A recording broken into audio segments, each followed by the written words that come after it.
ಜ್ಞಾನಧ್ವನಿ ಕೇಳುಗರಿಗೆ ನಮಸ್ಕಾರ. ಇಂದು ನಮ್ಮ ಜೊತೆ ರಮೇಶ್ ಕಂಚಿಬೈಲ್ ಹಾಗೂ ರಘುರಾಜ್ ಜಾಗೀರ್ದಾರ್ ಇದ್ದಾರೆ. ರಮೇಶ್ ಕಂಚಿಬೈಲ್ ಧಾರವಾಡದವರು. ಅಲ್ಲೇ BSc ವರೆಗೆ ಓದಿ ಸೆಂಟ್ರಲ್ ಎಕ್ಸೈಸ್ ಡಿಪಾರ್ಟ್ಮೆಂಟ್ನಲ್ಲಿ ಕೆಲಸಕ್ಕೆ ಸೇರಿಕೊಂಡ್ರು.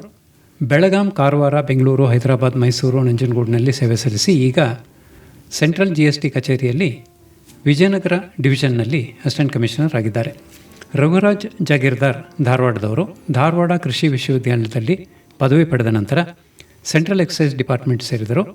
ಬೆಳಗಾಂ, ಬೆಂಗಳೂರು, ಹಾಸನ, ಧಾರವಾಡ, ಮೈಸೂರುಗಳಲ್ಲಿ ಸೇವೆ ಸಲ್ಲಿಸಿ ಈಗ ಲಕ್ಷ್ಮೀಪುರಂ ಡಿವಿಷನ್ನಲ್ಲಿ ಅಸಿಸ್ಟೆಂಟ್ ಕಮಿಷನರ್ ಆಗಿದ್ದಾರೆ. GST ಬಗ್ಗೆ ಇವರಿಂದ ಹೆಚ್ಚಿನ ವಿಷಯಗಳನ್ನು ತಿಳಿದುಕೊಳ್ಳೋಣ. ನಮಸ್ಕಾರ ರಮೇಶ್ ಕಂಚಿಬೈಲ್. ನಮಸ್ಕಾರ ಸರ್. ನಮಸ್ಕಾರ ರಘುರಾಜ್ ಜಾಗೀರ್ದಾರ್. ನಮಸ್ಕಾರ, ಎಲ್ಲರಿಗೂ ನಮಸ್ಕಾರಗಳು. ಈ GST ಅಂತಂದರೆ ಏನು? GST ಅಂದರೆ ಇದೊಂಥರ ಅಪರೋಕ್ಷವಾದ ತೆರಿಗೆ. ಇದು ಹೊಸ ನಾಮಕರಣ ಮಾಡಿದಾರಷ್ಟೇ. ಮುಂಚಿನಿಂದ ಈ ಅಪರೋಕ್ಷ ತೆರಿಗೆಗಳು ಇದ್ದವು. ಈಗ ಅದು ಏಕರೂಪ ತೆರಿಗೆ ಅಂತ ಒಂದು ಗೂಡ್ಸ್ ಮತ್ತು ಸರ್ವಿಸ್ ಟ್ಯಾಕ್ಸ್ 2017 ಇಂಟ್ರೊಡ್ಯೂಸ್ ಆಗಿದೆ. ಇದು ಮುಂಚೆ ನಮ್ಮಲ್ಲಿ central exercise, service tax, sales tax ಅಂತ ಸಾಕಷ್ಟು ತೆರಿಗೆಗಳು, ಅಪರೋಕ್ಷ ತೆರಿಗೆಗಳು ಇರ್ತಾಯಿದ್ವು. ರಾಜ್ಯದನ್ನು ಕಂಟ್ರೋಲ್ ಮಾಡ್ತಾಯಿದ್ರು, ಸೆಂಟ್ರಲ್ದವರು ಕಂಟ್ರೋಲ್ ಮಾಡ್ತಾಯಿದ್ರು. ಈಗ ಎಲ್ಲವನ್ನು ತೆಗೆದುಹಾಕಿ ಒಂದೇ ಒಂದು ಏಕರೂಪ ತೆರಿಗೆ, ಅದೇ GST ಅನ್ನೋದನ್ನು 1 ಜುಲೈ 2017 ಅದನ್ನು ಜಾರಿಗೊಳಿಸಲಾಗಿದೆ. GST ಬರೋ ಮುಂಚೆ ತುಂಬ ಜಟಿಲವಾಗಿ ಆಯಿತು. ಅನೇಕ ಕಚೇರಿಗಳಿಗೆ ಅವರು ಅಲ್ದಾಡಬೇಕಾಗಿತ್ತು. ಅದನ್ನು ಈಗ ಏಕರೂಪ ತೆರಿಗೆಯಿಂದ ಎಲ್ಲ ಜಟಿಲತೆಗಳನ್ನು ತೆಗೆದುಹಾಕಿದ್ದಾರೆ. ಈ GST ಬಂದ ನಂತರ ವ್ಯಾಪಾರಿಗಳಿಗೆ ಮತ್ತು ಗ್ರಾಹಕರಿಗೆ ಏನು ಲಾಭ ಆಯಿತು? ತಾವೇ ಹೇಳಿದರೆ ಇವಾಗ ಸಾಕಷ್ಟು ಅಲ್ಲಾಡಬೇಕಾಗಿತ್ತು ಅಂತೇಳಿ. ಇವಾಗ ನಾನು ಯಾವಾಗಲೂ ಹೇಳಿದೆ, ಮುಂಚೆ ಎಲ್ಲನೂ ಸಣ್ಣ ವ್ಯಾಪಾರಿಗಳು ಅಥವಾ ಟ್ರೇಡರ್ಸ್ ಆಯಿತು, ಮ್ಯಾನುಫ್ಯಾಕ್ಚರರ್ಸ್ ಆಯಿತು, ಬೇರೆ ಬೇರೆ ತೆರಿಗೆನ ಕಟ್ತಾಯಿದ್ರು. ಸೆಂಟ್ರಲ್ ಎಕ್ಸೈಸ್ ತೆರಿಗೆ ಕಟ್ತಾಯಿದ್ರು, ಸರ್ವಿಸ್ ಟ್ಯಾಕ್ಸ್ ಕಡೆ ತೆರಿಗೆ ಕಟ್ತಾಯಿದ್ರು, ಸೇಲ್ಸ್ ಟ್ಯಾಕ್ಸ್ ಅಂತ ಕಟ್ತಾಯಿದ್ರು. ಹೀಗೆ ಬೇರೆ ಬೇರೆ ತೆರಿಗೆ ಕಟ್ತಾಯಿದ್ರು ಮತ್ತು ಬೇರೆ ಬೇರೆ ಆಫೀಸಿಗೆ ಹೋಗ್ತಾಯಿದ್ರು. ಸ್ಟೇಟ್ ಗೌರ್ಮೆಂಟ್ ಆಫೀಸಿಗೆ ಹೋಗ್ತಾಯಿದ್ರು, ಸೆಂಟ್ರಲ್ ಗೌರ್ಮೆಂಟ್ ಆಫೀಸಿಗೆ ಹೋಗ್ತಾಯಿದ್ರು. ಸೊ ಈ ರೀತಿ ಮಾಡೋದ್ರಿಂದ ಅವರು ಪ್ರತಿ ತಿಂಗಳು ಅವರು ಒಂದು 4 ರಿಂದ 5 ಅಥವಾ 6 ರಿಟರ್ನ್ಸ್ಗಳನ್ನ ಫೈಲ್ ಮಾಡೋಕ್ಕಾಗ್ತಾಯಿತ್ತು. ಎಷ್ಟೋ ಸರಿ ರಿಟರ್ನ್ ಫೈಲ್ ಮಾಡಿ ತಪ್ಪಾಯಿತು, ಅದರಿಂದ ದಂಡ ಕಟ್ಟಬೇಕಾಗ್ತಿತ್ತು. ಸಂಪೂರ್ಣವಾಗಿ ತಮ್ಮ ಆಡಿಟರ್ಸ್ ಕನ್ಸಲ್ಟ್ ಅವ್ರ ಮೇಲೆ ಡಿಪೆಂಡ್ ಆಗಬೇಕಾಗ್ತಾಯಿತ್ತು. ಕರೆಂಟ್ ಟೈಮ್ನಲ್ಲಿ ರಿಟರ್ನ್ಗಳನ್ನು ಸರಿಯಾಗಿ ಅವರು ಫೈಲ್ ಮಾಡಲಿಲ್ಲ ಅಂದರೆ ಪ್ರಾಬ್ಲಮ್ ಆಗ್ತಾಯಿತ್ತು. ಇವಾಗ ಏಕರೂಪ ತೆರಿಗೆ ಬಂದಿರೋದ್ರಿಂದ ಒಂದೇ ಆ್ಯಕ್ಟ್ ಅಕ್ರಾಸ್ ಇಂಡಿಯಾ, ಒಂದೇ ತೆರಿಗೆ ಯಾವ ರೀತಿ ಒಂದೇ ರಿಟರ್ನ್ ಫೈಲ್ ಮಾಡಬೇಕು, ಒಂದೇ ಕಚೇರಿಗೆ ಹೋಗಿ ಅವ್ರು ಫೈಲ್ ಮಾಡಿದ್ರೆ ಆಯಿತು. ತಿಂಗಳಿಗೆ ಒಂದು ಸಾರಿ ಫೈಲ್ ಮಾಡಿದ್ರೆ ಆಯಿತು. ಇದರಿಂದ ಏನಾಗ್ತಾ ಇದೆ ಅಂದರೆ ಅವರು ಕಚೇರಿಗಳಿಗೆ ಅಲ್ದಾಡೋದು ಕಡಿಮೆ ಆಗಿದೆ. ಆಮೇಲೆ ಎಲ್ಲವನ್ನೂ ಕಂಪ್ಯೂಟರೈಸ್ ಮಾಡಲಾಗಿದೆ. ಆನ್ಲೈನ್ನಲ್ಲಿ ಅವರು ರಿಟರ್ನ್ ಫೈಲ್ ಮಾಡಬೇಕು. ಯಾವುದೇ ರೀತಿಯಿಂದ ಇದೊಂಥರ ಫೇಸ್ಲೆಸ್ ಅಸೆಸ್ಮೆಂಟ್ ಅಥವಾ ಫೇಸ್ಲೆಸ್ ಫೈಲಿಂಗ್ ಆಫ್ ರಿಟರ್ನ್ಸ್ ಅಂತ ಹೇಳ್ತೀವಿ ನಾವು ಇಂಗ್ಲೀಷ್ನಲ್ಲಿ. ಅಂದರೆ ಕಚೇರಿಗೆ ಬಂದು ಆಫೀಸರ್ಸ್ ಕಂಡು ಅವ್ರ ಕಡೆ ಕೇಳಿಕೊಂಡು ಅಂಥ ಕಾಲ ಹೋಯಿತು. ತಮ್ಮ ಮನೆಯಲ್ಲಿ ತಮ್ಮ ಆಫೀಸ್ಯಿಂದ ಅವರು ರಿಟರ್ನ್ ಫೈಲ್ ಮಾಡ್ಬೋದು. ಯಾವುದೇ ರೀತಿಯ ಅಡಚಣೆ ಇರಲಾರ್ದೇ ಅವರು ತಮ್ಮ ಬಿಸ್ನೆಸ್ಸನ್ನು ಮಾಡ್ಕೊಂಡು ಹೋಗ್ಬೋದು. ಗ್ರಾಹಕರಿಗೆ ಏನು ಪ್ರಯೋಜನ GSTಯಿಂದ? ಈ ಮುಂಚೆ ಆಗಾಗ ಹೇಳಿದ ಹಾಗೆ ಬೇರೆ ಬೇರೆ ಪದ್ಧತಿಯ ತೆರಿಗೆಗಳು ಕಟ್ತಾ ಇರೋದ್ರಿಂದ ಪ್ರತಿಯೊಬ್ಬ ಗ್ರಾಹಕರ ಕೆಲವೊಂದು ತೆರಿಗೆಗಳಿಗೆ ಜಾಸ್ತಿ ಆಗ್ತಾಯಿತ್ತು. ಸೆಂಟ್ರಲ್ ಎಕ್ಸೈಸ್ದವರು ಮ್ಯಾನುಫ್ಯಾಕ್ಚರ್ ಮೇಲೆ ತೆರಿಗೆ ಕಟ್ತಾಯಿದ್ರು. ಸರ್ವಿಸ್ ಟ್ಯಾಕ್ಸ್ನವರು ಸೇವಾ ತೆರಿಗೆ ಅಂತ ಅವರು ಹಾಕ್ತಾಯಿದ್ರು. ಸ್ಟೇಟ್ ಗೌರ್ಮೆಂಟ್ನಲ್ಲಿ ಸೇಲ್ಸ್ ಟ್ಯಾಕ್ಸ್ ಅಂತ ಮಾರಾಟದ ಮೇಲೆ ತೆರಿಗೆ ಹಾಕ್ತಾಯಿದ್ರು. ಈಗ ಸಾಕಷ್ಟು ತೆರಿಗೆಯಿಂದ ಅವ್ರ ಭಾರ ಜಾಸ್ತಿ ಆಗ್ತಾಯಿತ್ತು ಗ್ರಾಹಕರ ಮೇಲೆ. ಈಗ ಒಂದೇ ರೂಪದ ತೆರಿಗೆ, ಅದು ಒಂದೇ ತೆರಿಗೆ ಹಾಕಿರೋದು ಎಲ್ಲವೂ ಒಂದು ಕಡೆ ಅದಕ್ಕೆ ಸಬ್ಸ್ಯೂಮ್ಡ್ ಅಂತ ಹೇಳ್ತೀವಿ ನಾವು. ಏಕರೂಪ ಆಗಿರೋದ್ರಿಂದ ದರದಲ್ಲಿ ಕಡಿಮೆ ಆಗಿದೆ. ಸೊ ಇದರಿಂದ ಅವ್ರಿಗೆ ಬೆಲೆ ಅವ್ರ ಕೈಗೆ ಎಟುಗುವಂತೆ ಆಗಿದೆ ಈಗ GST ಬಂದ ಮೇಲೆ. ಸಾಮಾನ್ಯವಾಗಿ ಬೆಲೆ ಎಲ್ಲ ಇಡೀ ದೇಶದಲ್ಲಿ ಒಂದೇ ಇರುತ್ತಾ? ಈಗ ಏಕರೂಪ ತೆರಿಗೆ. ಸೊ ಇಡೀ ದರಗಳು ಒಂದೇ ಇರ್ತದೆ. ಮೆಟ್ರೋಪಾಲಿಟನ್ಸಲ್ಲಿ ಅಲ್ಲಿ ಒಂದು ಬೇಡಿಕೆಗೆ ಮೇಲೆ ಜಾಸ್ತಿ ಹೆಚ್ಚು ಕಡಿಮೆ ಇರುತ್ತೆ, ಬಟ್ ದರ ಮಾತ್ರ ಒಂದೇ ಇರುತ್ತೆ. ಇದರಲ್ಲಿ ಏನು ಸೇರಿಸ್ಕೋಬೇಕಂದ್ರೆ, ಈ ಏಕರೂಪ ತೆರಿಗೆಯಿಂದ ಸಣ್ಣದವರು ಉದ್ಯಮದವ್ರಿಗೆ ಮಾತ್ರ ಅಲ್ಲ, ದೊಡ್ಡ ಉದ್ಯಮದವ್ರಿಗೂ ಲಾಭ ಆಗಿದೆ. ಈಗ ಕರ್ನಾಟಕದಲ್ಲಿ ಒಂದು ಥರದ ರಾಜ್ಯ ತೆರಿಗೆ ಇರ್ತಿತ್ತು, ಮಹಾರಾಷ್ಟ್ರದಲ್ಲಿ ಬೇರೆ ಇರ್ತಿತ್ತು, ಗುಜರಾತ್, ತಮಿಳುನಾಡು, ಹೀಗೆ ಆಯಾಯ ರಾಜ್ಯದ ಪರಿಸ್ಥಿತಿಗೆ ಅನುಗುಣವಾಗಿ ಅವರ ಉದ್ಯಮದವನ್ನು ಸ್ಥಾಪಿಸೋಕ್ಕೆ ಇನ್ವೆಸ್ಟ್ಮೆಂಟ್ ಆಗಲಿ, ಅವ್ರ ಬಂಡವಾಳ ಹೂಡೋದನ್ನು ವಿಚಾರ ಮಾಡಬೇಕಾಗ್ತಿತ್ತು. ಸೊ ಈ ಒಂದೇ ತೆರಿಗೆ ಆಗಿದ್ದರಿಂದ ಅವ್ರಿಗೆ ಈಗ ಅದು ಅನುಕೂಲ ಆಗಿದೆ. ಎಲ್ಲೇ ಉದ್ಯಮ ಸ್ಟಾರ್ಟ್ ಮಾಡಬೇಕಂದ್ರೂ ಅವ್ರಿಗೆ ಒಂದೇ ಥರದ ತೆರಿಗೆ ಇರುತ್ತೆ. ಸೊ ದೊಡ್ಡ ಉದ್ಯಮದವ್ರಿಗೂ ಅನುಕೂಲ ಆಗಿದೆ. ಆಮೇಲೆ ಇವರು ಹೇಳಿದಾಗ ಈಗ ಗ್ರಾಹಕರಿಗೆ ಯಾವ ಥರ ಪ್ರಯೋಜನ ಆಗಿದೆ ಅಂದರೆ, ಟೋಟಲ್ ಇನ್ಸಿಡೆನ್ಸ್ ಆಫ್ ಟ್ಯಾಕ್ಸ್ ಅಂತ ಹೇಳ್ತೀವಿ. ಎಲ್ಲ ಟ್ಯಾಕ್ಸ್ ಸೇರಿ ಮೊದಲು GST ಬರೋಕ್ಕಿಂತ ಮೊದಲು ಸುಮಾರು 28ರಿಂದ 40% ಎಲ್ಲ ತೆರಿಗೆಗಳು ಸೇರಿ ಅವ್ರ ಮೇಲೆ ಆ ಭಾರ ಬೀಳ್ತಿತ್ತು. ಈಗ ಎಲ್ಲ ತೆರಿಗೆ ಒಂದರಲ್ಲಿ ಸೇರಿರೋದ್ರಿಂದ ಈಗ ತೆರಿಗೆ ಇನ್ಸಿಡೆನ್ಸ್ 10ರಿಂದ 15% ಬಂದಿದೆ ಎಲ್ಲ ಸೇರಿ. ಅಂದರೆ ಎವರೇಜ್ ಅದು. ಈಗ ಕೆಲವೊಂದಕ್ಕೆ 5%, 12 ಈ ಥರ ಎಲ್ಲ ಇದಾವಲ್ವ. ಸೊ ಟೋಟಲ್ ಇನ್ಸಿಡೆನ್ಸ್ ಎವರೇಜ್ ಜನರಿಗೆ 10-15% ಒಳಗೆ ಬಂದಿದೆ GST ಬಂದಿದ್ದರಿಂದ. ಸೊ ಇದು ಇಬ್ಬರಿಗೂ ಅನುಕೂಲ ಆಗಿದೆ, ಉದ್ಯಮದವ್ರಿಗಾಗಲಿ ಗ್ರಾಹಕರಿಗೆ. ಸೊ ಎರಡೂ ಕ್ಷೇತ್ರಕ್ಕೂ ಅನುಕೂಲ ಆಗಿದೆ. ಇದು ಸರ್ಕಾರದ ಉದ್ದೇಶ ಆಗಿತ್ತು. ಅದರಿಂದ ನಮ್ಮ ಎಕಾನಮಿ ಕೂಡ ಆರ್ಥಿಕತೆಯೂ ಮುಂದುವರಿತಾ ಇದೆ. ಯಾಕಂದರೆ ಜನ ಹೆಚ್ಚು ಕನ್ಸ್ಯೂಮ್ ಮಾಡಿದಾಗೆ, ಪರ್ಚೇಸ್ ಮಾಡಿದಾಗೆ ಉದ್ಯಮನೂ ಬೆಳೆಯುತ್ತೆ. ಸೊ ಆರ್ಥಿಕತೆ ಸ್ವಾಭಾವಿಕವಾಗಿ ಮೇಲ್ಗಡೆ ಹೋಗುತ್ತೆ. ಸೊ ಸರಳತೆ ಮತ್ತು ಪಾರದರ್ಶಕತೆ GSTಯಿಂದ ಬಂತು. ಅದರಿಂದ ವ್ಯಾಪಾರಿಗಳಿಗೂ ಲಾಭ ಆಯಿತು ಮತ್ತು ಗ್ರಾಹಕರಿಗೂ ಲಾಭ ಆಯಿತು. ಖಂಡಿತ. ತೆರಿಗೆ ಸಂಗ್ರಹಣೆ ಏನಾದ್ರು ಹೆಚ್ಚಾಯಿತೋ ಕಡಿಮೆ ಆಯಿತೋ? ಹೌದು, ಸಾಕಷ್ಟು ಹೆಚ್ಚಾಗಿದೆ. ಇವಾಗ ನೋಡಿ, ಈ ಲಾಸ್ಟ್ ಮಂತಲ್ಲೇ ಮುಂಚೆಲ್ಲಾನು ಮೋರ್ ದ್ಯಾನ್ 1.2, 1.3 crore, 1.7 ಈಗ ಮಧ್ಯದಲ್ಲಿ 1.87 lakhs crore ದಷ್ಟು ನಾವು ತೆರಿಗೆ ಸಂಗ್ರಹ ಆಗ್ತಾ ಇದೆ. ಮುಂಚೆ ಇಷ್ಟೋ ಆಗ್ತಾ ಇರಲಿಲ್ಲ. ಕಾರಣ ಏನು? ಅದಕ್ಕೆ ಪ್ರಮುಖ ಅದೇ ಪ್ರಮುಖ ಕಾರಣ ಅಂದರೆ ಸಾಕಷ್ಟು ಜನ ಟ್ಯಾಕ್ಸ್ ನೆಟ್ಟಲ್ಲಿ ಬರ್ತಾ ಇದ್ದಾರೆ. ಸಾಕಷ್ಟು ನೀವು ಟ್ಯಾಕ್ಸ್ ಬೇಸ್ ಜಾಸ್ತಿ ಆಗಿಬಿಟ್ಟಿದೆ ಆ್ಯಂಡ್ ಟ್ಯಾಕ್ಸ್ ರೇಟ್ಸ್ ಕಡಿಮೆ ಆಗೋದ್ರಿಂದ ಆಮೇಲೆ ಒಂದೇ ರೂಪದ ತೆರಿಗೆ ಒಂದೇ ಆಫೀಸಿಗೆ ಬರೋ ಹಾಗೆಲ್ಲ, ಯಾವುದೋ ಅಲ್ದಾಡೋ ಹಾಗೆಲ್ಲ ಅವರಿಗೆ ಬಿಸ್ನೆಸ್ ಅಥವಾ ತಮ್ಮ ವ್ಯಾಪಾರ ಮಾಡೋಕ್ಕೆ ಸಾಕಷ್ಟು ಅನುಕೂಲತೆಗಳನ್ನು ಮಾಡಿಕೊಟ್ಟಿರೋದ್ರಿಂದ ಅದೇನಾಗಿದೆ, ಅವ್ರ ಬಿಸ್ನೆಸ್ ಜಾಸ್ತಿ ಆಗ್ತಾ ಇದೆ. ಟ್ಯಾಕ್ಸ್ ದರಗಳು ಕಡಿಮೆ ಆಗಿರೋದ್ರಿಂದ ಗ್ರಾಹಕರಿಗೂ ಪರ್ಚೇಸಿಂಗ್ ಪವರ್ ಅಂತ ಅದು ಜಾಸ್ತಿ ಆಗಿರೋದ್ರಿಂದ ತೆರಿಗೆ ಸಂಗ್ರಹಣೆ ಜಾಸ್ತಿ ಆಗ್ತಾ ಹೋಗುತ್ತೆ. ಇಲ್ಲಿ 3 ವಿಧ ಅಂತ ಅನಿಸುತ್ತೆ. ಸೆಂಟ್ರಲ್ GST, ಸ್ಟೇಟ್ GST ಮತ್ತು ಸೆಸ್ಗಳು, 3 ವಿಧದ ತೆರಿಗೆ ಅಂತ ಹೇಳ್ಬೋದು. ಇದರಲ್ಲಿ ಏನು ವ್ಯತ್ಯಾಸ? ಸೆಂಟ್ರಲ್ GST ಯಾವ್ಯಾವುದಕ್ಕೆ, ಸ್ಟೇಟ್ GST ಯಾವುದಕ್ಕೆ, ಮತ್ತೆ ಸೆಸ್ಗಳು? ಅದು ಎಲ್ಲ ಜಸ್ಟ್ ಒಂದೇನೇ. ಈಗ ಇಂಟ್ರಾಸ್ಟ್ ಟ್ರೇಡ್ ಅಂತಂತಾರೆ, ಒಂದೇ ರಾಜ್ಯದ ಒಳಗಡೆ ಮಾಡೋದಿತ್ತಂದ್ರೆ ಅಲ್ಲಿ 2 ತೆರಿಗೆಗಳು ಬರ್ತವೆ. ಅಂದರೆ CGST, SGST ಅಂತ. State central GST, state GST. ಈಗ ಒಂದು 5% ಕರ ಇದ್ದರೆ 2.5% ಸೆಂಟ್ರಲ್ GST, 2.5% ಸ್ಟೇಟ್ GST ಅಂತ ಹೋಗುತ್ತೆ. ಇಂಟರ್ ಸ್ಟೇಟಿಗೆ ಹೋಗುತ್ತಾ? ಹಾಂ, ಸ್ಟೇಟಿಗೆ ಅವ್ರಿಗೆ ಇದಾಗುತ್ತೆ 50% ಅವ್ರಿಗೆ ಕಲೆಕ್ಷನ್ ಮಾಡೋದು ಸೆಂಟ್ರಲಲ್ಲೇ ಆಗುತ್ತೆ. ಆಮೇಲೆ ಅಪೋರ್ಷನ್ಮೆಂಟ್ ಅಂತಂತಾರೆ, ಅವಾಗ ಸ್ಟೇಟ್ಗೆ ಹೋಗ್ತಾ ಇರುತ್ತೆ. ಇನ್ನೊಂದು ಇಂಟರ್ ಸ್ಟೇಟ್ ಹೇಳ್ತಾರೆ, ಇಂಟರ್ ಸ್ಟೇಟ್ ಟ್ರೇಡ್ ಅಂತ. ರಾಜ್ಯದಿಂದ ರಾಜ್ಯಕ್ಕೆ ಇನ್ನೊಂದಕ್ಕೆ ಹೋಗಬೇಕಾದ್ರೆ ಅವ್ರು ಕೆಲವೊಂದು ಎಕ್ಸ್ಪೋರ್ಟ್ ಎಲ್ಲ ಅದಕ್ಕೂ ಕೂಡ ಇಂಟರ್ ಸ್ಟೇಟ್ ಅಂತ, ರಫ್ತು ಮಾಡಿದಾಗ ಅದಕ್ಕೂ ಕೂಡ ಇಂಟರ್ ಸ್ಟೇಟ್ ಅಂತ ಹೇಳ್ತಾರೆ. ಅವಾಗ IGST ಅಂತ ಹೇಳ್ತೀವಿ. ಅದು ಕೂಡ ಅವಾಗ ಸೆಂಟ್ರಲ್ಲೇ ಕಲೆಕ್ಟ್ ಆಗುತ್ತೆ. ಅದು ಮಾತ್ರ ಸರಿ ಸೆಂಟ್ರಲ್ ಕಾರ್ಡ್. ಅವಾಗ ಆಮೇಲೆ ಅದನ್ನು ನಿಮ್ಮ ಸ್ಟೇಟಿಗೆ ಅಪೋರ್ಷನ್ ಕೊಡ್ತಾರೆ. ಸೆಸ್ಗಳು? ಸೆಸ್ ಅಂದರೆ ಎಲ್ಲ ಪದಾರ್ಥಗಳ ಮೇಲೆ ಸೆಸ್ ಹಾಕಿಲ್ಲ. ಕೆಲವೊಂದು ಪದಾರ್ಥಗಳ ಮೇಲೆ ಕೆಲವೊಂದು ಏನಾಗುತ್ತೆ, ಕೆಲವೊಂದು ಸಪೋಸ್ ಆಟೋಮೊಬೈಲ್ ಉದ್ಯಮ, ಈಗ ಪೊಲ್ಯೂಷನ್ ಅದಕ್ಕೆ ಕಾಂಟ್ರಿಬ್ಯೂಷನ್ ಜಾಸ್ತಿ ಆಗ್ತಾ ಇರೋದ್ರಿಂದ ಅದ್ರ ಮೇಲೆ ಸೆಸ್ ಹಾಕ್ತಾರೆ. ಸೊ ಅದನ್ನು ನಾವು ಪರ್ಟಿಕ್ಯುಲರ್ ವೆಲ್ಫೇರ್ ಮೆಜರ್ಸ್ ಮತ್ತು ಯಾವುದಾದ್ರು ಒಂದು ಉದ್ದೇಶಕ್ಕಾಗಿ ಅದನ್ನು ಯೂಸ್ ಮಾಡ್ತಾ ಇದ್ದಾರೆ. ಲಕ್ಸುರಿ ಮತ್ತು ಸಿನ್ ಗುಡ್ಸ್ ಅಂತ. ಲಕ್ಸುರಿ ಗುಡ್ಸ್ಗೂ ಸೆಸ್ ಇದೆ. ಸಿನ್ ಗುಡ್ಸ್ ಅಂದರೆ ಅದೇ ಗುಟ್ಕಾ, ಟೊಬ್ಯಾಕೋ ಪ್ರಾಡಕ್ಟ್ಸ್ ಎಲ್ಲ ಇರೋ ತಂಬಾಕಿನ ಪ್ರಾಡಕ್ಟ್ಸ್ಗಳು, ಅವಕ್ಕೆಲ್ಲ ಬಿಡಿ ಸೆಸ್ ಅಂತೆಲ್ಲ ಏನಿರುತ್ತೆ, ಬಿಡಿ ಕಾರ್ಮಿಕರಿಗೆ ಅವರ ಅಭಿವೃದ್ಧಿಗೆ, ಅವ್ರ ವೆಲ್ಫೇರ್ಗಾಗಿ ಅದನ್ನು ಯೂಸ್ ಮಾಡ್ತಾರೆ.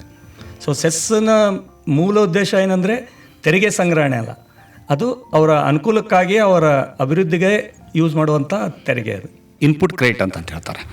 ಇನ್ಪುಟ್ ಕ್ರೆಡಿಟ್ ಅಂತಂದರೆ ಒಂದು ವ್ಯಾಪಾರ ಸ್ಟಾರ್ಟ್ ಮಾಡ್ಬೇಕಂತೇಳಿ, ಸಪೋಸ್ ಕಾರ್ ಉದ್ಯಮ ಸ್ಟಾರ್ಟ್ ಮಾಡೋಕ್ಕಾಗತ್ತೆ. ಅದಕ್ಕೆ ನಾನು ಬಿಡಿ ಭಾಗಗಳನ್ನ ತರಬೇಕಾಗತ್ತೆ. ಬಿಡಿ ಭಾಗಗಳ ಮೇಲೂ ತೆರಿಗೆ ಕಟ್ಟಿ ತಗೋತಾ ಇರ್ತೀನಿ. ನಾವು ಹೊರಗಡೆ ಕಾರ್ ಅಂತ ನಾನು ಮ್ಯಾನುಫ್ಯಾಕ್ಚರ್ ಮಾಡಿ ಕಾರ್ ಮಾರಬೇಕಾದ್ರೆ ಅವಾಗೂ ತೆರಿಗೆ ಕಟ್ತಾ ಇರ್ತೀನಿ. ಅವಾಗ ಏನಾಗುತ್ತೆ, ಡಬಲ್ ಟ್ಯಾಕ್ಸೇಷನ್ ಅಂತಂತಾರೆ. ಅದಕ್ಕೆ ಅವಾಗೇನಾಗುತ್ತೆ, ಕಂಪೌಂಡ್ ಮೇಲೆ ತೆರಿಗೆ ಕಟ್ಟಿರ್ತೀನಲ್ಲ, ಅದು ನನಗೆ ಕ್ರೆಡಿಟ್ ಅಂದರೆ ನನಗೆ ಒಂದು ಸಿಗುತ್ತೆ. ಅದು ಅಂದರೆ ಆ ಇನ್ಪುಟ್ ಟ್ಯಾಕ್ಸ್ ಅದನ್ನು ಕ್ರೆಡಿಟ್ ಅಂತ ಸಿಗುತ್ತೆ.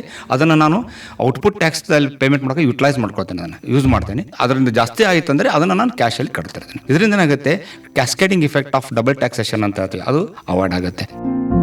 GST ಕೌನ್ಸಿಲ್ ಅಂತ ಬರ್ತಾ ಇರುತ್ತಲ್ಲ ಪೇಪರ್ನಲ್ಲಿ, ಏನದು? ಅವರು ಏನು ನಿರ್ಧಾರಗಳನ್ನು ತೆಗೊಳ್ತಾರೆ ಸಾಮಾನ್ಯವಾಗಿ? GST ಕೌನ್ಸಿಲ್ ಅಂತ ಹೇಳಿ. GST ಕೌನ್ಸಿಲಲ್ಲಿ ಎಲ್ಲ ರಾಜ್ಯದ, ಅಂದರೆ ನಿಮ್ಮ ಡಿಪಾರ್ಟ್ಮೆಂಟ್ ಅಲ್ಲ ಅದು? It is the governing body to implement the entire policies. GST council is governing body to implement all the decisions and related to GST. It's the ರೇಟ್ಗಳನ್ನು ಕೂಡ ವೇರಿ ಮಾಡಬಹುದು. All the decision making is done by everything. ತೆರಿಗೆ revision ಆದಾಗಲೂ ಈ ದರಗಳನ್ನ ಇದು ಮಾಡಿದಾಗ ಮೊದಲು proposal ಕೊಡ್ತಾರೆ. ಒಂದು ಕಮಿಟಿ ಮಾಡಿದ್ದಾರೆ ಅಲ್ಲಿ, GOM, ಗ್ರೂಪ್ ಆಫ್ ಮಿನಿಸ್ಟರ್ಸ್. ಅದರಲ್ಲಿ 5 ರಾಜ್ಯದ ಹಣಕಾಸು ಮಂತ್ರಿಗಳಿದ್ದಾರೆ. ಅವರು ಅದನ್ನು ಪರಿಶೀಲಿಸಿ ಅದನ್ನು ಮತ್ತೆ ಕೌನ್ಸಿಲ್ ಮುಂದೆ ಇಡ್ತಾರೆ. 3 ಸೆಪ್ಟೆಂಬರ್ಗೆ 56ನೇ ಮೀಟಿಂಗ್. ಅದರಲ್ಲಿ ಎಲ್ಲ ರಾಜ್ಯದ ಹಣಕಾಸು ಮಂತ್ರಿಗಳು ಭಾಗವಹಿಸ್ತಾರೆ. ಅವರು ಈ GOM, ಗ್ರೂಪ್ ಆಫ್ ಮಿನಿಸ್ಟರ್ಸ್ ಪ್ರಪೋಸಲನ್ನು ಎಲ್ಲನೂ ಅದನ್ನು ಪರಿಶೀಲಿಸಿ ಅವರು ಒಪ್ಪಿಗೆ ಸೂಚಿಸಿದ ಮೇಲೆ ಬಹುಮತದ ಒಪ್ಪಿಗೆ ಬರಬೇಕು. ಆಮೇಲೆ ಅದನ್ನು ಇಂಪ್ಲಿಮೆಂಟ್ ಮಾಡ್ತಾರೆ, ಅಂದರೆ ಆ ದರಗಳನ್ನು ಒಪ್ಕೋತಾರೆ. ಅದಕ್ಕೆ ಸೆಂಟ್ರಲ್ ಗೌರ್ಮೆಂಟಿಂದ, ಕೇಂದ್ರ ಸರ್ಕಾರದಿಂದ ಪ್ರಪೋಸಲ್ ಬಂದಿತ್ತು ಈ ದರಗಳನ್ನು ಬದಲಿ ಮಾಡಲಿಕ್ಕೆ, ಕಡಿಮೆ ಮಾಡಲಿಕ್ಕೆ ಅಥವಾ ಜಾಸ್ತಿ ಮಾಡಲಿಕ್ಕೆ. ಸೊ ಅದನ್ನು ಕೌನ್ಸಿಲ್ನಲ್ಲಿ ಎಲ್ಲರೂ ಬಹುಮತದಿಂದ ಒಪ್ಪಬೇಕು, ಅವಾಗ ಮಾತ್ರ ಅದನ್ನು ಜಾರಿಗೊಳಿಸಲಾಗುತ್ತೆ. ಯಾರಾದರೂ ಅದಕ್ಕೆ ಒಪ್ಪಲಿಲ್ಲ ಅಂದರೆ ಅವಾಗ ಮತ್ತೆ ಅದು ಹಾಗೆ ಉಳಿಯುತ್ತೆ. ಇಷ್ಟರವರೆಗೂ ಈ ಕೌನ್ಸಿಲ್ ಮೀಟಿಂಗ್ಗಳು ಎಷ್ಟಾಗಿದ್ದಾವೆ, ಎಲ್ಲದರಲ್ಲೂ ಡಿಸಿಷನ್ಸ್ ಏನಿದ್ದಾವೆ ಎಲ್ಲನೂ ಬಹುಮತದಿಂದ ಒಪ್ಪಿಗೆ ಆಗಿದೆ. ಅಂದರೆ ಎಲ್ಲ ರಾಜ್ಯಗಳು ಕೇಂದ್ರ ಸರ್ಕಾರದೊಡನೆ ಒಪ್ಪಿಗೆಯಿಂದನೇ ಎಲ್ಲ ದರಗಳನ್ನು ಬದಲಿ ಮಾಡಿರೋದು ಎಲ್ಲನೂ ಬಹುಮತದ ಒಪ್ಪಿಗೆಯಿಂದಲೇ ಆಗಿದೆ. ಸಾಮಾನ್ಯವಾಗಿ ಭಾರತೀಯರ ಒಂದು ಮನಸ್ಥಿತಿ ಏನು ಅಂತಂದರೆ ತೆರಿಗೆಯನ್ನು ಅವಾಯ್ಡ್ ಮಾಡುವಂಥದ್ದು. ಈ GSTಯಲ್ಲಿ ಅವಾಯ್ಡ್ ಮಾಡಲಿಕ್ಕೆ ಏನೋ ಇದಿಲ್ವಾ?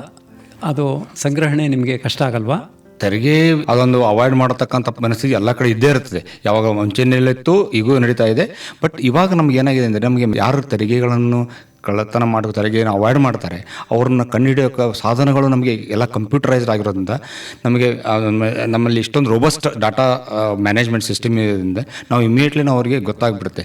ಎಲ್ಲ ಡಾಟಾಗಳು ನಮಗೆ ಆನ್ಲೈನಲ್ಲಿ ಅಥವಾ ಸಿಸ್ಟಮ್ಸಲ್ಲಿ ಸಿಕ್ಬಿಡ್ತದೆ ಅವ್ರು ಮಾಡೋ ಇದೆಲ್ಲ. ಆಮೇಲೆ ಎಲ್ಲನೂ ಪಾನ್ ಬೇಸ್ಡ್ ಆಗಿರೋದ್ರಿಂದ ಒಂದಿಲ್ಲ ಒಂದು ಕಡೆ ಅವರು 1 or 2ದಲ್ಲಿ ಆಗ್ಬೋದು. But over the period of ಟೈಮ್ನಲ್ಲಿ ಒಂದು ಕಡೆ ಅವರು ಹಾಕೋತಾರೆ. ಅವ್ರ ಮೇಲೆ ಸ್ಟ್ರಿಕ್ಟಾಗಿ ಆ್ಯಕ್ಷನ್ ನಾವು ತೊಗೊಳ್ತಾ ಇರ್ತೀವಿ. ತಂತ್ರಜ್ಞಾನ ಅಥವಾ ಟೆಕ್ನಾಲಜಿಯಿಂದ ನಮಗೆ ಭಾಳ ಅನುಕೂಲ ಆಗಿದೆ.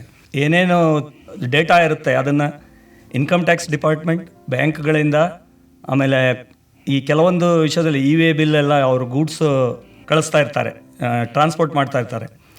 ಟೋಲ್ಗಳಿಂದಲೂ ನಾವು ಡೀಟೇಲ್ಸ್ ಕಲೆಕ್ಟ್ ಮಾಡ್ಕೋತೇವೆ. ಸೊ ಎಲ್ಲೂ ಅವರು ತಪ್ಪಿಸ್ಕೊಳ್ಳಿಕ್ಕೆ ಅವಕಾಶ ಇಲ್ಲ. ಸೊ ನಿಮ್ಮ ಬಲೆ ಇನ್ನೂ ಸೂಕ್ಷ್ಮವಾಗ್ತಾ ಇದೆ. ಹೌದು, ಎಲ್ಲ ಮೀನುಗಳು ಇದು ಇರ್ತದೆ.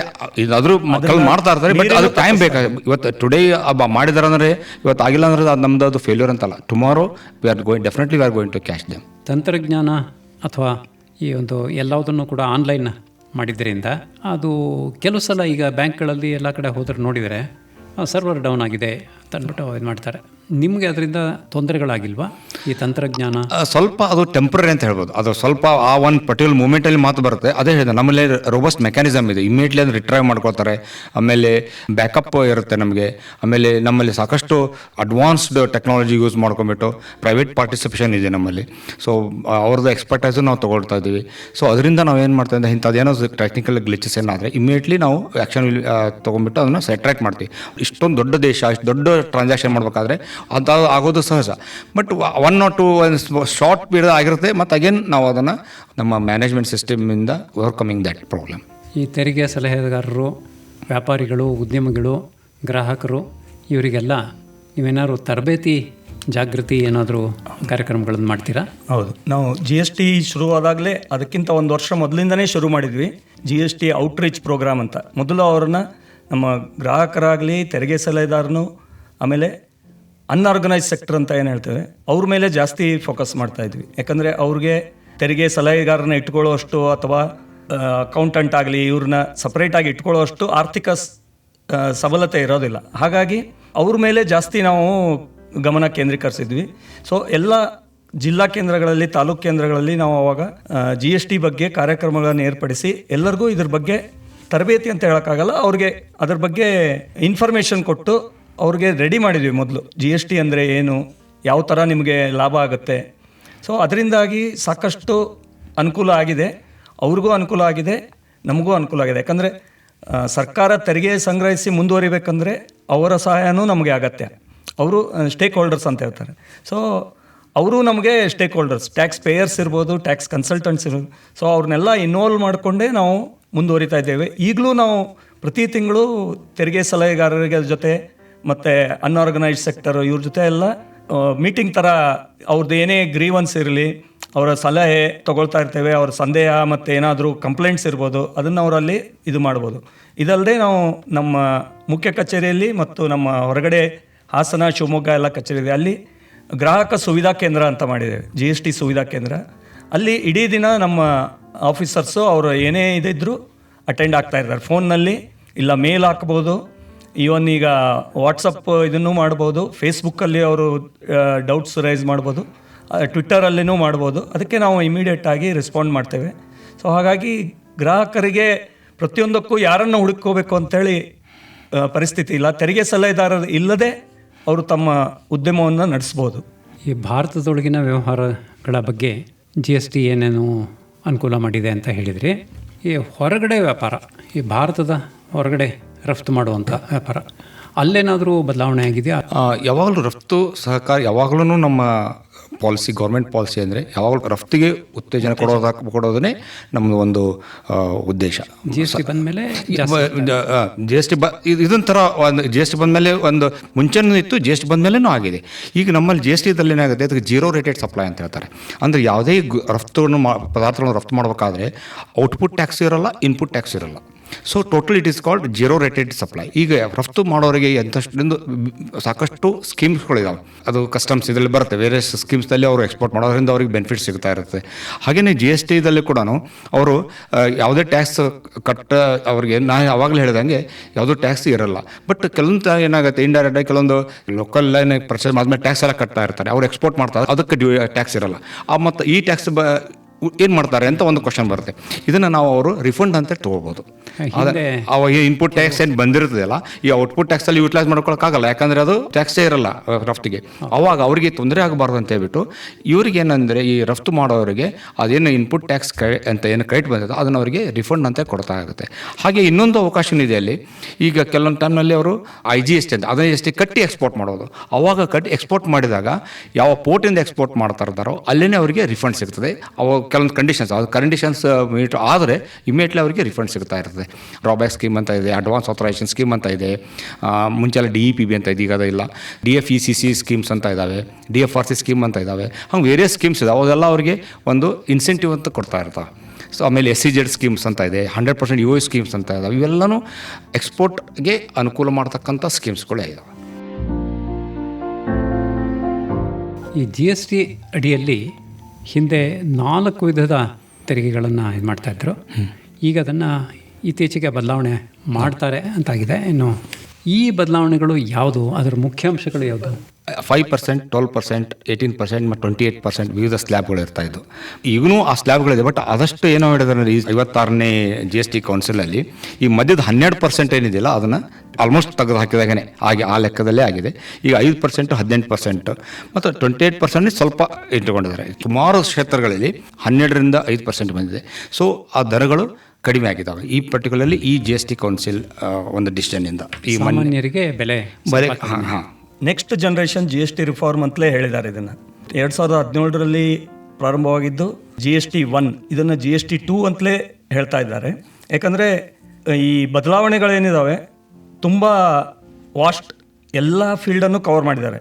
ಈಗ ಅಗ್ರಿಕಲ್ಚರ್, ಕೃಷಿ ಕ್ಷೇತ್ರದಿಂದ ಹಿಡಿದು health care sector, medical insurance ಮೇಲೆ ಪೂರ್ತಿಯಾಗಿ ತೆಗೆದುಹಾಕಿದ್ದಾರೆ. ಅದು ಭಾಳ ದಿನಗಳ ಬೇಡಿಕೆ ಇತ್ತು, ಭಾಳಷ್ಟು ಜನರದು. ಆದರೆ ಅದರಲ್ಲಿ ಈ ಇಂಡಿವಿಜುವಲ್ಸಿಗೆ ಮಾತ್ರ ಬೆನಿಫಿಟ್ಟು, ಗ್ರೂಪ್ ಇನ್ಶೂರೆನ್ಸ್ ಅದು ಬರ್ಬೋದು, ಅದು ಮುಂದೆ ಇದು ಮಾಡಬಹುದು. ಸೊ ಇದೊಂದು ಥರದ ಒಂದು ಕ್ರಾಂತಿಕಾರ ಬದಲಾವಣೆ ಅಂತ ಹೇಳ್ಬೋದು. ಇದನ್ನು ಮುಂದೆ ಥರ ರೆವಲ್ಯೂಷನರಿ, ಇದು ಇಷ್ಟೊಂದು ದೊಡ್ಡ ಪ್ರಮಾಣದಲ್ಲಿ GST ಫಸ್ಟ್ ಇದಾದ್ಮೇಲೆ ಇವಾಗಲೇ ಆಗ್ತಾ ಇರೋದು. ಕೆಲವೊಂದು ವಸ್ತುಗಳಿಗೆಲ್ಲ 12ರಿಂದ 5% ಅಥವಾ 5ರಿಂದ 0 ಆಗಿದೆ, ಅಂದರೆ ಯಾವುದೇ ತೆರಿಗೆ ಇಲ್ದಂಗೆ.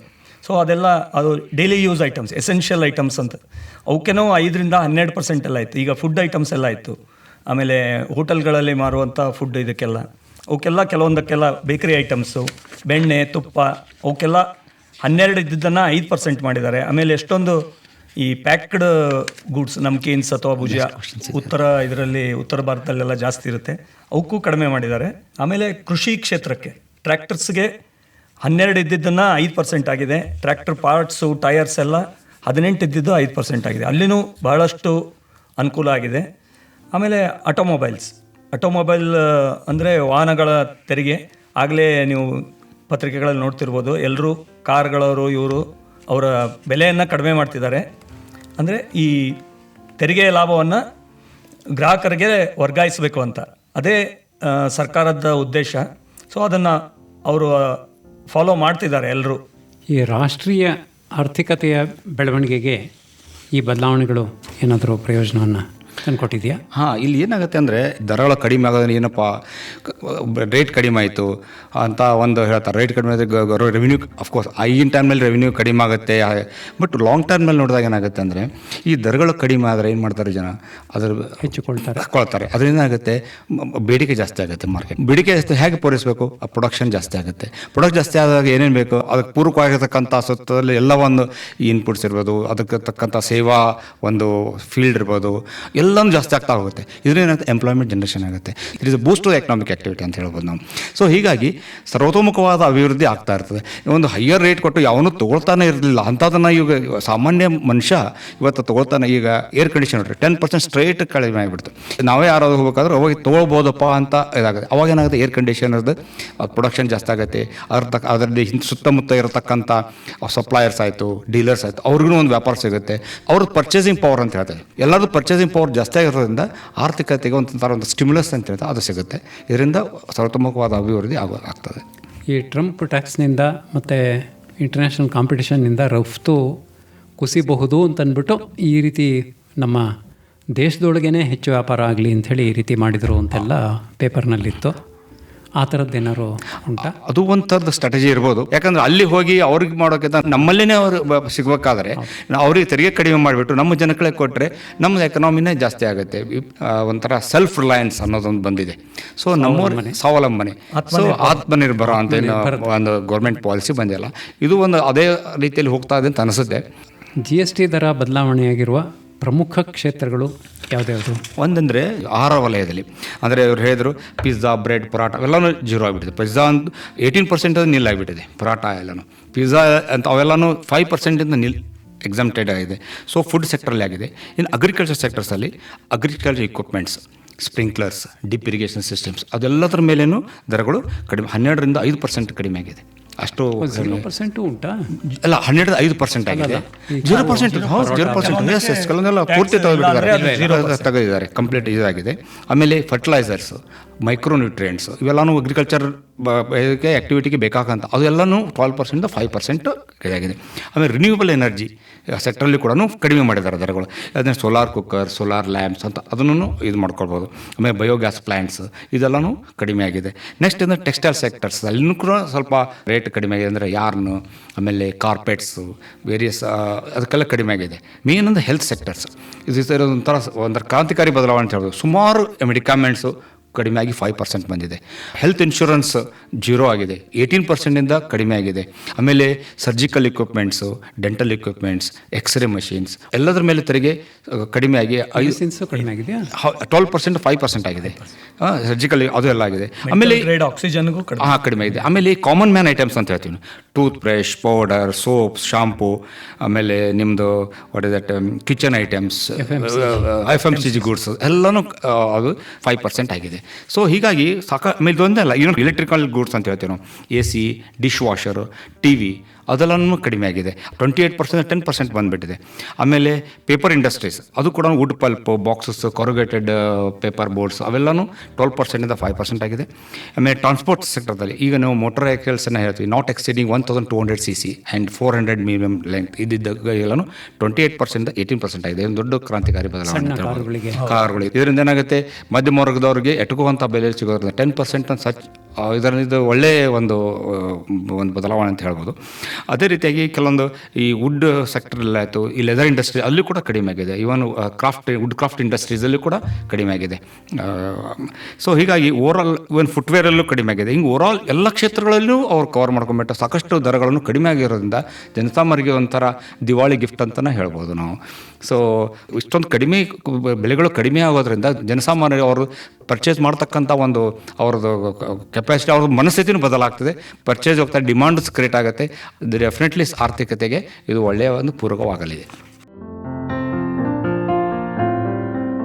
ಈ ಬರೀ ದರಗಳಷ್ಟೇ ಅಲ್ಲ, ಪ್ರೊಸೀಜರ್ಸ್ ಕೂಡ ಈ ಬರೋ ದಿನಗಳಲ್ಲಿ ಇನ್ನೂ ಸರಳ ಮಾಡಿ ಆಮೇಲೆ ಜನರಿಗೆ ಬೇಗ ಇದು ಸಿಗೋ ಹಾಗೆ 2 ಕ್ಷೇತ್ರಗಳಲ್ಲಿ ಮಾಡ್ತಾ ಇದ್ದಾರೆ. ರೀಫಂಡ್ ಅಂದರೆ ನಮ್ಮ ತೆರಿಗೆ ಕಟ್ಟಿದ್ದನ್ನು ವಾಪಸ್ ಬರೋದು, ಅದನ್ನು ಅವರು ಕ್ಲೇಮು ಕೊಟ್ಟು ಕೂಡಲೇ 90% ಅವ್ರಿಗೆ ಸಿಗೋ ಹಾಗೆ. ಆಮೇಲೆ ಅದರದ್ದೆಲ್ಲ ವೆರಿಫಿಕೇಷನ್ ಎಲ್ಲ ಆಮೇಲೆ ಮಾಡ್ತಾರೆ. ಅವರು ಅಪ್ಲೈ ಮಾಡಿದ ಕೂಡ 90% ಸಿಗೋ ಹಾಗೆ ಮಾಡೋ ಒಂದು ಯೋಜನೆ ಇದೆ. ಆಮೇಲೆ ಹೊಸ ನೋಂದಣಿ ಮಾಡ್ಕೋಬೇಕಾದ್ರೆ ರಿಜಿಸ್ಟ್ರೇಷನ್ ತೊಗೋಬೇಕಂದ್ರೆ ಅವ್ರಿಗೆ ಈಗ ನಾವು 7 ದಿನದಲ್ಲಿ ಕೊಡ್ತಾ ಇದ್ದೇವೆ. 7 ದಿನದಲ್ಲಿ ಅವ್ರಿಗೆ ರಿಜಿಸ್ಟ್ರೇಷನ್ ಸಿಗುತ್ತೆ. ಅವರ ಪ್ಯಾನು ಆಧಾರ್ ಎಲ್ಲ ಸರಿಯಾಗಿದ್ದರೆ ಅವರ ಇರುವ ಕ್ಷೇತ್ರದ ವಿಳಾಸ ವೆರಿಫಿಕೇಷನ್ನು ಅದೆಲ್ಲ 7 ದಿನದಲ್ಲಿ ಕೊಡ್ತಾರೆ. ಅದನ್ನು 3 ದಿನಕ್ಕೆ ಮಾಡಬೇಕಂತ ಸರ್ಕಾರ ಯೋಜನೆ ಹಾಕ್ಕೊಂಡಿದೆ. ಅದು ಮುಂದಿನ ದಿನಗಳಲ್ಲಿ ಬರ್ತದೆ. ಮೋಸ್ಟ್ಲಿ ಪ್ರೊಬೆಬಲ್ ಡೇಟ್ ಅದು ಸೆಪ್ಟೆಂಬರ್ 2025 ಅಂತ. ಅದು ಅಧಿಸೂಚನೆ ಬರಬೇಕು, ಅದಕ್ಕೆ ಸಪ್ರೇಟಾಗಿ ರೂಲ್ಸು ಕಂಡೀಷನ್ ಎಲ್ಲ ಬರ್ತದೆ. ಈಗ ಸೆಪ್ಟೆಂಬರ್ ಅಂದ್ಕೊಂಡಿದ್ದಾರೆ. ಈ GST ದರಗಳಲ್ಲಿ ಎಲ್ಲ ಬದಲಾವಣೆ ತುಂಬ ಆಗಿದೆ. ಮೈಸೂರು ಆಯುಕ್ತರ ಕಚೇರಿಯಲ್ಲಿ GST ಆದಾಯ ಸಂಗ್ರಹಣೆ ಮೇಲೆ ಏನು ಪರಿಣಾಮ ಬೀರಬಹುದು? ಮೈಸೂರು GST ಆಯುಕ್ತಾಲಯ 7 ಜಿಲ್ಲೆಗಳನ್ನು ಹೊಂದಿದೆ. ಮೈಸೂರು, ಮಂಡ್ಯ, ಕೊಡಗು, ಚಾಮರಾಜನಗರ, ಹಾಸನ, ಶಿವಮೊಗ್ಗ ಮತ್ತು ಚಿಕ್ಕಮಗಳೂರು. ಇಲ್ಲಿ 7 ವಿಭಾಗಗಳಿದ್ದಾವೆ, 7 ಡಿವಿಷನ್ಸ್. ಸೊ ನಮ್ಮ ವ್ಯಾಪ್ತಿಯಲ್ಲಿರೋದು ಮುಖ್ಯ ಆಟೋಮೊಬೈಲ್ ಸೆಕ್ಟರ್ ಇದೆ ನಮ್ಮ ಆಯುಕ್ತಾಲಯದಲ್ಲಿ. ಆಮೇಲೆ ಸಕ್ಕರೆ ಕಾರ್ಖಾನೆಗಳಿದ್ದಾವೆ. ಇದಲ್ಲದೆ ಅಡಿಕೆ, ಕಾಫಿ ಇವೆಲ್ಲ ಇದೆ ಕೊಡಗು ಮತ್ತು ಶಿವಮೊಗ್ಗ ಕಡೆ. ಅದಲ್ಲದೆ ಮ್ಯಾನುಫ್ಯಾಕ್ಚರ್ಡ್ ಐಟಮ್ಸ್ ಅಂತ ಏನು ಹೇಳ್ತೇವೆ ನಾವು, ಅದರಲ್ಲೂ ನಮಗೆ ಸಾಕಷ್ಟು. ಸೊ ಈಗಿನ ಒಂದು ಪ್ರಾಥಮಿಕ ಸರ್ವೆ ಅಥವಾ ಅಸೆಸ್ಮೆಂಟ್ ಪ್ರಕಾರ ಮುಂದಿನ 6 ತಿಂಗಳಲ್ಲಿ ಅಂದರೆ ಅಕ್ಟೋಬರಿಂದ ಮಾರ್ಚ್ವರೆಗೆ ನಾವು ಏನು ಪ್ರೊಜೆಕ್ಟ್ ಮಾಡಿದ್ವಿ ಆದಾಯದಲ್ಲಿ ಸುಮಾರು 250 ಕೋಟಿವರೆಗೆ ಕಮ್ಮಿ ಆಗ್ಬೋದು ಅಂತ ಲೆಕ್ಕ ಹಾಕಿದ್ದೇವೆ. ನಮ್ಮ ಆಯುಕ್ತಾಲಯದ ಹೋದ ವರ್ಷ 2300 ಕೋಟಿ ನಾವು ಇಡೀ 7 ವಿಭಾಗಗಳಲ್ಲಿ ಸಂಗ್ರಹಿಸಿದ್ವಿ. ಈ ವರ್ಷದ ನಮ್ಮ ಪ್ರೊಜೆಕ್ಟೆಡ್ ಎಸ್ಟಿಮೇಟ್ 2800 ಕೋಟಿ ಇತ್ತು. ಸೊ ಈಗ ಈ ದರ ಬದಲಾವಣೆ ಆಗಿರೋದ್ರಿಂದ ಸುಮಾರು 250 ಕೋಟಿಯಷ್ಟು ಕಡಿಮೆ ಆಗ್ಬೋದು ಅಂತ ಅಂದಾಜು ಮಾಡಿದ್ದೇವೆ. ಬಟ್ ಅದು ಸ್ವಲ್ಪ ಹೆಚ್ಚು ಕಮ್ಮಿನೂ ಆಗ್ಬೋದು, ಯಾಕಂದರೆ ಜನರ ಪರ್ಚೇಸಿಂಗ್ ಅಥವಾ ಇದ್ರ ಮೇಲೆ ಅದು ಬದಲಾವಣೆನೂ ಆಗ್ಬೋದು. ಸೊ ನಮ್ಮ ಅಂದಾಜು 2250 ಕೋಟಿ ಕಮ್ಮಿ ಆಗ್ಬೋದು ಅಂತ. ಈ ಇಷ್ಟೆಲ್ಲ ಕಡಿಮೆ ಮಾಡಿದ್ದೀರಾ. ಈ ಬೆನಿಫಿಟ್ಟು ಗ್ರಾಹಕನಿಗೆ ಹೋಗೋದಕ್ಕೆ ನೀವು ಯಾವ ಒಂದು ಕ್ರಮವನ್ನು ತಗೊಳ್ತಾ ಇದೆ ಸರ್ಕಾರ? ಗ್ರಾಹಕರಿಗೆ ಅದು ಇದಾಗದೇನೆ ಈ ವ್ಯಾಪಾರಿಗಳನ್ನೇ ತಮ್ಮ ಲಾಭನ ಜಾಸ್ತಿ ಮಾಡ್ಕೊಳ್ಬೋದು ಅಲ್ವಾ? ಯಾಕೆಂದರೆ ದುಡ್ಡು ಕೊಟ್ಟು ರೂಢಿಯಾಗಿರುತ್ತೆ ಅವರಿಗೆ, ಜನರಿಗೆ. ಅದನ್ನು ಅವರಿಗೆ ಗ್ರಾಹಕರಿಗೆ ಆ ಒಂದು ಬೆನಿಫಿಟ್ ತಲುಪೋ ಹಾಗೆ ಸರ್ಕಾರ ಯಾವ ಕ್ರಮಗಳನ್ನು ಕೈಗೊಂಡಿದೆ? ಇದು ನಮ್ಮ ಒಂದು ಈ ಮೈಸೂರು ಆಯುಕ್ತಾಲಯಕ್ಕೇ ಇದು ಆಲ್ ಇಂಡಿಯಾ ಇಶ್ಯೂನೇ ಇದು. ಇದಕ್ಕಾಗಿ ನಮ್ಮಲ್ಲಿ GST ಡಿಪಾರ್ಟ್ಮೆಂಟ್ ಒಂದು ಸಪ್ರೇಟ್ ಇನ್ನೊಂದು ಪ್ರೊವಿಷನ್, ಅದಕ್ಕೆ ಆ್ಯಂಟಿ ಪ್ರಾಫಿಟಿಂಗ್ ಲಾ ಅಂತ ಹೇಳ್ತಾರೆ.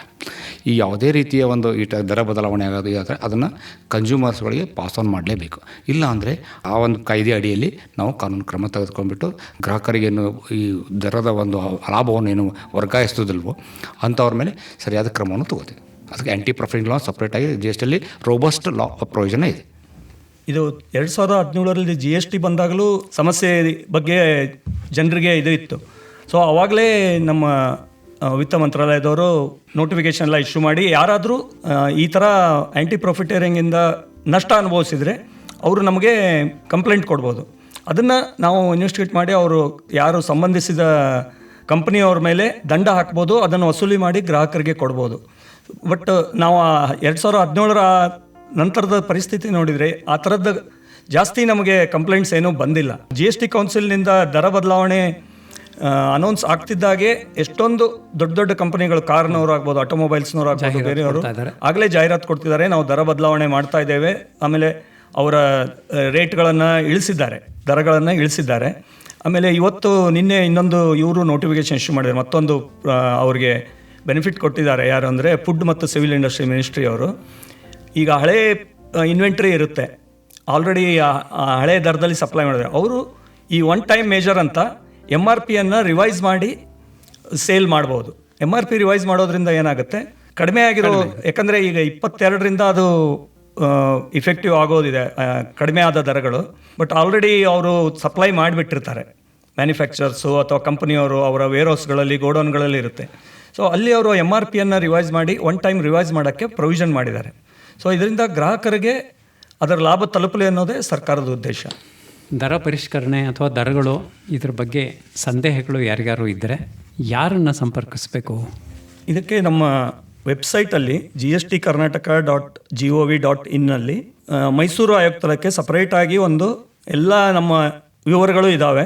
ನಮ್ಮ ಆಯುಕ್ತರು, ಕಮಿಷನರಿಂದ ಹಿಡಿದು ಸೂಪರಿಂಟೆಂಡೆಂಟ್, ಅಧೀಕ್ಷಕರವರೆಗೂ ಎಲ್ಲರ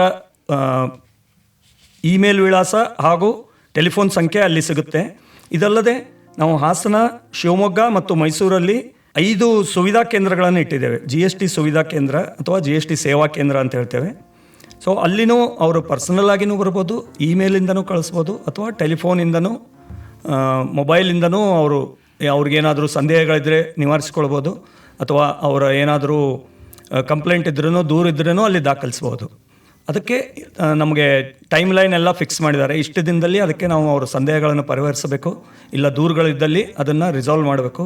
ಸೊ ಆ ರೀತಿಯಾಗಿ ಒಂದು ಸಿಸ್ಟಮ್ ಸರಿಯಾಗಿ ನಮ್ಮದು ಕೆಲಸ ಮಾಡ್ತಾ ಇದೆ. ಸೊ ಜನರಿಗೆ ಅದರಿಂದ ಅನುಕೂಲನೂ ಆಗಿದೆ. ರಮೇಶ್ ಕಂಚಿಬೈಲ್ ಅವರೇ ಹಾಗೂ ರಘುರಾಜ್ ಜಾಗೀರ್ದಾರ್ ಅವರೇ, ಇದುವರೆಗೆ GST ಮತ್ತು ಆ GSTಯ ದರ ಪರಿಷ್ಕರಣೆ ಈ ಬಗ್ಗೆ ಅನೇಕ ವಿಚಾರಗಳನ್ನು ನಮ್ಮ ಕೇಳುಗರಿಗೆ ತಿಳಿಸಿದ್ದೀರಾ. ತಮಗೆ ಧನ್ಯವಾದಗಳು. ನಮಸ್ಕಾರ. ಧನ್ಯವಾದಗಳು. ನಮಸ್ಕಾರ.